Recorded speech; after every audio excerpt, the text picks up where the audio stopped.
Freddie Blassie. Frederick Kenneth Blassie, February 8, 1918 – June 2, 2003, better known as Classy Freddie Blassie, was an American professional wrestling villain and manager born in St. Louis, Missouri. Renowned as the Hollywood Fashion Plate, he was a one-time NWA World Junior Heavyweight Champion. Childhood. Blassie's parents, Jacob and Anna, née Sind, immigrated to the United States from Germany prior to the start of World War I, settling in St. Louis. Fred was an only child, which he claimed was because he weighed 15 pounds when he was born and his mother didn't want to go through childbirth again. His father was abusive and an alcoholic, and Fred often had to take refuge with his grandparents whenever Jacob would beat his mother. His parents continually separated, then reunited. At the age of 13, after his father hit his mother again, Fred threatened to attack his father with a baseball bat, but didn't do it and stayed with his aunt for 6 months until his mother asked him to return home. Throughout his life, Fred didn't touch alcohol after seeing what kind of person it turned his father into. As a teenager, Blassie went to McKinley High School. After graduating, he got a job at a meatpacking plant, which his family hoped he would turn into a lucrative meat-cutting job with the local trade union. However, he started boxing at Seward Community Center and won the heavyweight championship. He was more interested in wrestling, though, and would sneak into the matches whenever he could. He would often go to matches at Harry Cook's gym to watch the hookers of the day lock up. As they began to recognize him, the wrestlers would teach him a hold here and there. His first wrestling match was actually a shoot fight which he accepted in order to impress a girl he brought to the show. Later, he began to get regular work wrestling at local carnivals. His cousin John Frank Hawlaws would often referee his matches. Early career. Blassie came up with his famous pencil neck geek catchphrase early in his career to describe a fellow carnival performer known as the Geek, who bit the heads off chickens and snakes. Blassie described this geek as having a neck like a stack of dimes, and that he was a real pencil neck geek. He soon got work from more established promoters, Tom Pax in St. Louis and George Simpson in Kansas City. The more he worked in the business, the more the veterans were willing to let him learn about the wrestling business. Military service. After the U.S. entered World War II, Blassie enlisted in the Navy and served in the Pacific Theater for 42 months. The war was a trying time for his family back home because of his parents' German heritage. They were often accused of being unpatriotic. He married a Jewish girl named Nettie Needles in California while on shore leave.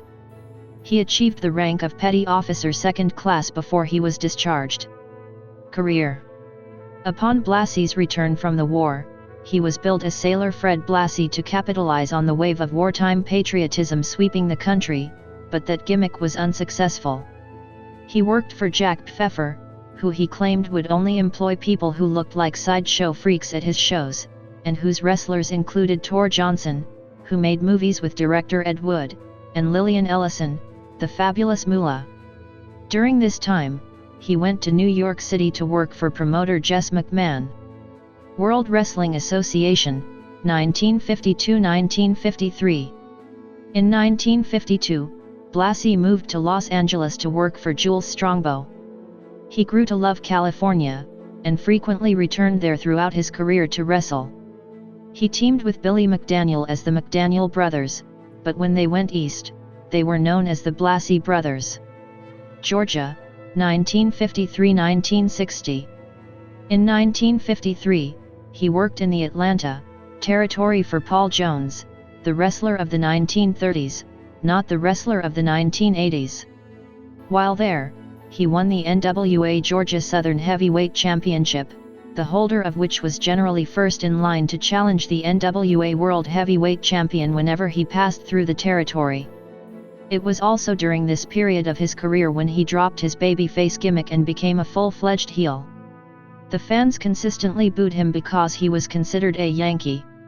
He also bleached his hair at this time, as many of the other stars of the era did, such as Gorgeous George, Johnny Valentine, and Nature Boy Buddy Rogers.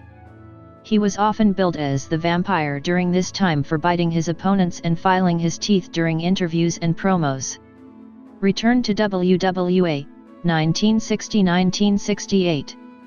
In 1960, Blassie returned to Strongbow's promotion in Los Angeles, where he was a big star for the World Wrestling Association, WWA, of Southern California, drawing many fans to the Olympic Auditorium in Los Angeles. He was so hated there that uniformed police officers were regularly brought in to protect him as he made his way to and from the ring. He had main event level feuds against stars such as The Destroyer. On June 12, 1961, Blassie defeated the Flying Frenchman Edouard Carpentier in a best-of-3 falls match for his first WWA Championship title. On July 7, Blassie successfully defended his title against the former NWA heavyweight champion Luthus. During that same title reign, in a match against Lord James Blears, a fan threw acid on his back, and he had to return immediately to the locker room to wash it off. Blassie claims that he made Regis Philbin into the celebrity he is today. When Philbin had a late-night weekend talk show in San Diego, Blassie would routinely show up to yell at the audience, throw furniture, and threaten Philbin. In later years, Blassie also appeared on The Mike Douglas Show when Philbin was a guest host. After regaining the WWA Championship from Rika Jan, Blassie lost the title 2 days later to the Masked Destroyer Dick Bayer. In 1963, Bearcat Wright defeated him to become champion, and it was quite a statement during the fight for civil rights that an African American had won such a title. In 1964, Dick the Bruiser defeated Blassie to become champion, and Blassie headed east to work for the Worldwide Wrestling Federation, WWF. Blassie returned to the WWA in 1968 just as promoter Mike LaBelle decided to rejoin the NWA. In the early 1970s, Blassie turned face, or became a good guy, since so many fans were cheering his famous antics. While there, he feuded with Soulman Rocky Johnson, The Sheik, and the Golden Greek John Tolos. One of his most famous feuds took place in Southern California in 1971, against Tolos. The final match of their series took place in the Los Angeles Memorial Coliseum, and set new California records for both attendance and gate. Japan, 1962–1968. In 1962, Blassie had a feud with Japanese wrestling icon Rika Jan that established his reputation in Japan. After Blassie lost the WWA World Heavyweight Championship to Rika Jan in Los Angeles, the two had a rematch on live Japanese television. Many of the viewers were horrified by Blassie's treatment of their hero.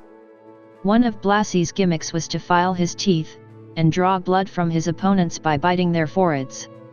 The sight of the Japanese legend covered in his own blood gave several viewers heart attacks, and some reportedly even died.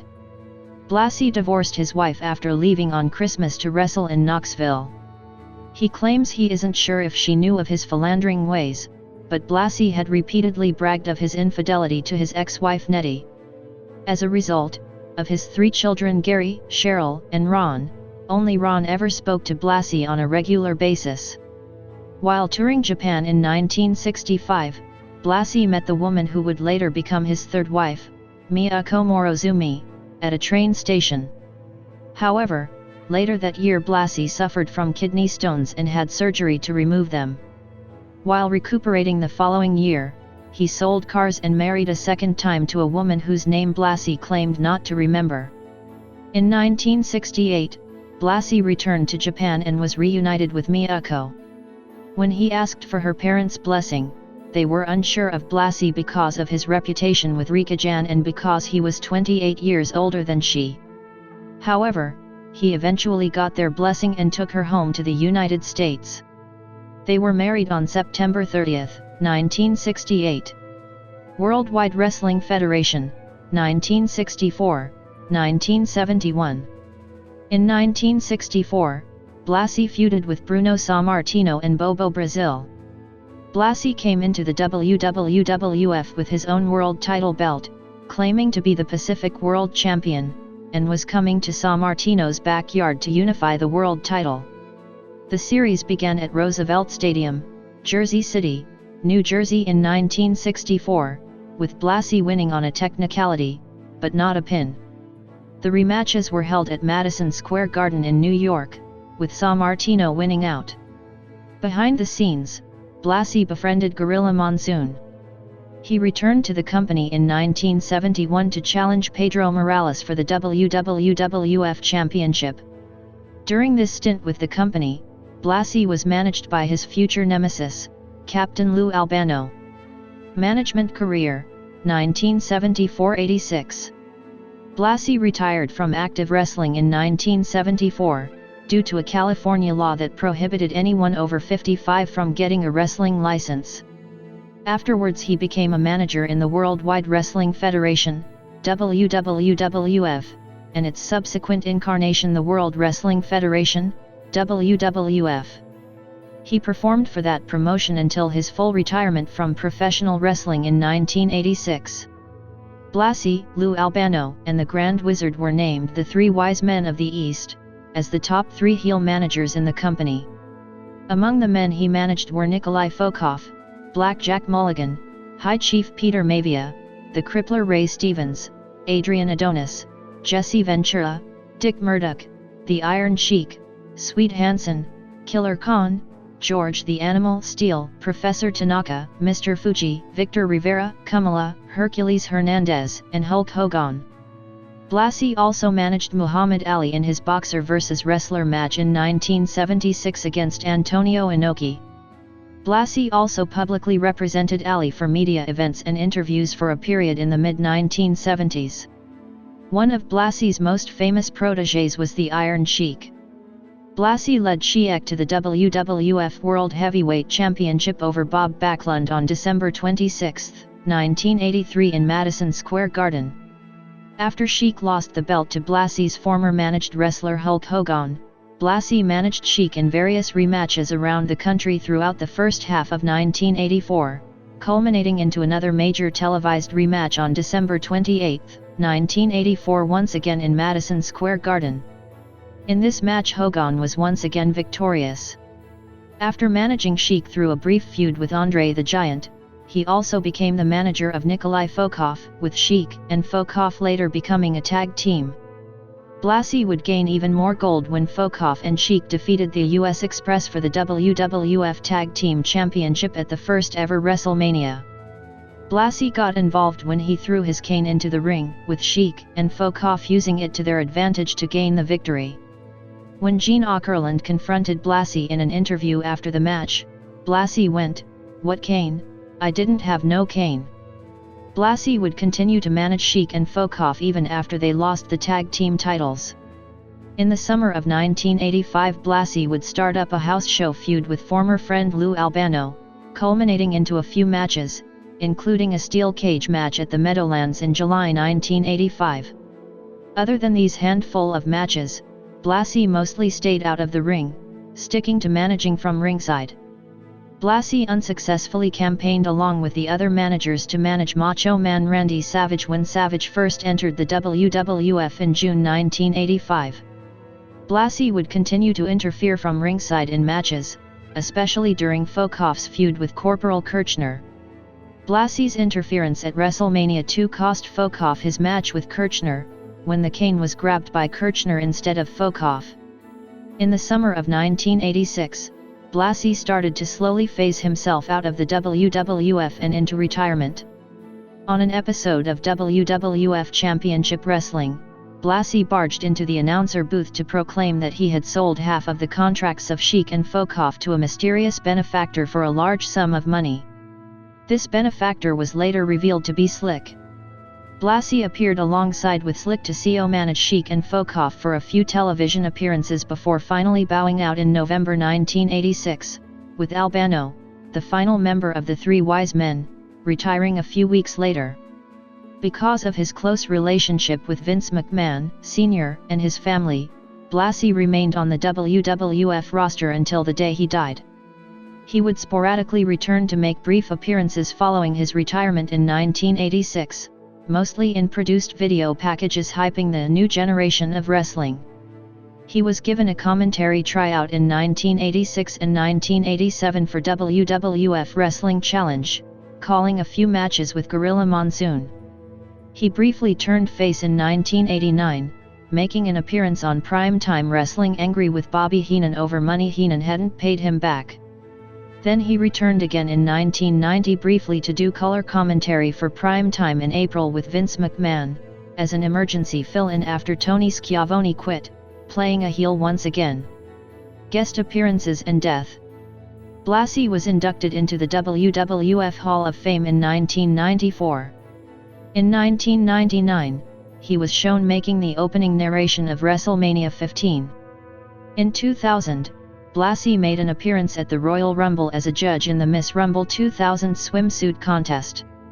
In 2001, Blassie appeared in a special Raw is War segment for the Invasion storyline, wherein he exhorts a gathering of WWF wrestlers to stand tall against the Alliance and later gets mocked by Alliance leaders Shane and Stephanie McMahon. Because of this, Blassie is one of, if not the only man to have worked with all 4 generations of McMahon family. Blassie also appeared in a segment at the Vengeance pay-per-view event in December 2001, where an undisputed champion would be crowned. His final wrestling appearance was May 12, 2003 in Philadelphia on Monday Night Raw, 3 weeks before his death. The segment featured Blassie, his wife, and Raw GM Eric Bischoff, who was about to allow 3-minute warning to attack him, until Stone Cold Steve Austin and the Dudley Boys stepped in. His final words on WWE television were "Devon, get the table," to a monstrous applause. His book, Listen You Pencil Neck Geeks, was released on May 13, 2003. On June 2, 2003, Blassie died of heart and kidney failure at the age of 85. Music career. In 1975, Blassie recorded voiceovers for the songs Blassie, King of Men and Pencil Neck Geek, which were performed by Johnny Legend, featuring Billy Zoom on guitar, Jay Phillips on guitar, Lon Osgood on bass and Steve Clark on drums. They received acclaim on the Dr. Demento radio show, and the latter song was featured on several albums, including Dr. Demento's 20th anniversary collection, The Very Best of Dr. Demento, and Dr. Demento Presents the Greatest Novelty CDs of All Time. In 1983, Rhino Records released a 14-track album by Blassie, titled I Bite the Songs. Film career. Blassie appeared in an episode of The Dick Van Dyke Show that featured a new dance craze called the Twizzle. Rosemary's character Sally Rogers brought him on at the end of the episode, claiming to have discovered another new dance sensation. In the demonstration of the dance, Blassie picked up Rob Petrie and twirled him over his head. Filmed in 1982, My Breakfast with Blassie featured Andy Kaufman and Freddie Blassie eating at a Sambo's in Los Angeles. The film was referenced by American rock band REM in their 1992 song about Kaufman, Man on the Moon. Classy Freddie Blassie appeared in a live-action segment of the cartoon Hulk Hogan's Rock and Wrestling. In the segment he is interviewed by Mean Gene Okerlund when the two are interrupted by a little old lady in a housekeeper outfit that Blassie claims to be his own mother. Classy Freddie Blassie also made a cameo appearance as himself, along with wrestling's living legend Bruno Sammartino, and Ric Flair in the 1986 film Body Slam starring Dirk Benedict, Captain Lou Albano, and Rowdy Roddy Piper. In the early 1990s, the wrestler starred in a documentary directed by Jeff Krulik, titled Mr. Blassie Goes to Washington. In it, Blassie is picked up at the Washington, D.C., airport by a limo full of young women, escorted around the nation's capital, gives his opinions and confronts tourists. When meeting someone, he would ask where they were from, and no matter their response, he would reply with, "Oh, that's God's country." Championships and accomplishments.